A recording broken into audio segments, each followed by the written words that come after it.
আমরা এসেছি হজ পালন করার জন্য। আমরা হজ করব, তাওয়াফ করব, আবার এখান থেকে বিদায় নিয়ে চলে যাব, আমরা যুদ্ধে লিপ্ত হব না। আবু সুফিয়ান ওসমান রাদিয়াল্লাহু তাআলা আনহুকে আটক করে দিয়েছে। আটক করে দিয়ে খবর পাঠিয়ে দিয়েছে, ওদেরকে বলে দাও ওসমানকে হত্যা করা হয়েছে। আল্লাহ রসুলের কানে যখন কথাটা চলে আসলো, আল্লাহ রসুল ভীষণ রাগান্বিত হলেন, ক্ষিপ্ত হলেন। ওরা বিনা কারণে ওসমানকে কেন হত্যা করবে? ও আমার সাহাবীরা, এখনো কতজন সাহাবী এখানে আছো? সাহাবীরা ডাক দিয়ে বলে, ইয়া রাসূলুল্লাহ, ইয়া হাবিবাল্লাহ, ওসমান নেই, এখনো 1399 জন সাহাবী এই হুদায়বিয়ার সন্ধি প্রান্তরে আমরা অবস্থান করছি। আল্লাহ রসুল বলছেন, কতজন সাহাবী তোমরা আছো? 1399 জন সাহাবী। ইয়া রাসূলুল্লাহ, এখন আমরা এখানে অবস্থান করছি। আল্লাহ রসুল সাহাবীদেরকে ডাক দিয়ে বলছে, ও আমার সাহাবীরা, আমি হাত রাখলাম, আমার হাতের মধ্যে হাত রেখে প্রতিজ্ঞাবদ্ধ হও, বায়াত গ্রহণ করো। ওসমানকে ওরা বিনা কারণে হত্যা করেছে। ওসমানের হত্যার বদলা না নিয়ে মক্কা থেকে মদিনায় আমরা যাব না। বলে আল্লাহু আকবার। 1399 জন সাহাবী আল্লাহ রসুলের হাতে হাত রাখলেন, হাত রেখে বায়াত গ্রহণ করেছে।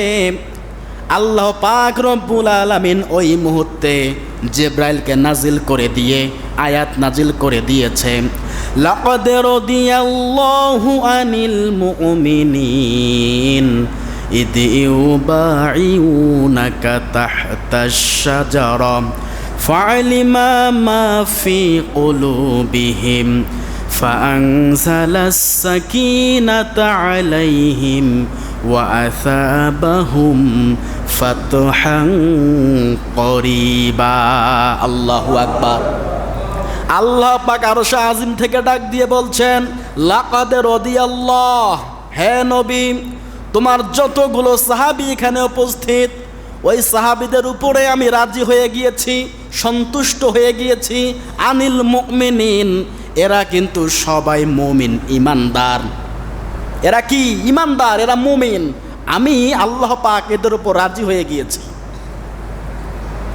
ইদ ইউবাইনুকা তাহতাশ শাজার, ওই বাবলা গাছের চারার নিচে আশেপাশে হুদায়বিয়ার সন্ধির প্রান্তরে যতগুলো সাহাবী তোমার হাতে হাত রেখে বায়াত গ্রহণ করেছে, ও নবী, শুধু তোমার সাহাবীদের হাত মোবারক সেখানে ছিল না, আমি আল্লাহ পাক আরশ আজিম থেকে আমার কুদরতি হাত তোমার হাতের মধ্যে রেখেছিলাম। আল্লাহু আকবার। যখন আবু সুফিয়ানের কাছে খবর চলে গিয়েছে ওসমান হত্যার বদলা না নিয়ে মুহাম্মদ মক্কা ত্যাগ করবে না, ওরা ভয়ের চোটে ওসমানকে ছেড়ে দিয়েছে। যুদ্ধ করা লাগে নাই, শুধু একতাবদ্ধ হয়েছে।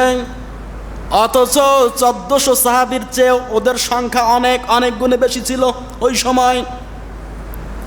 মাত্র একতাবদ্ধ হয়েছে, ওরা ভয়ের চোটে ওসমানকে ছেড়ে দিয়েছে।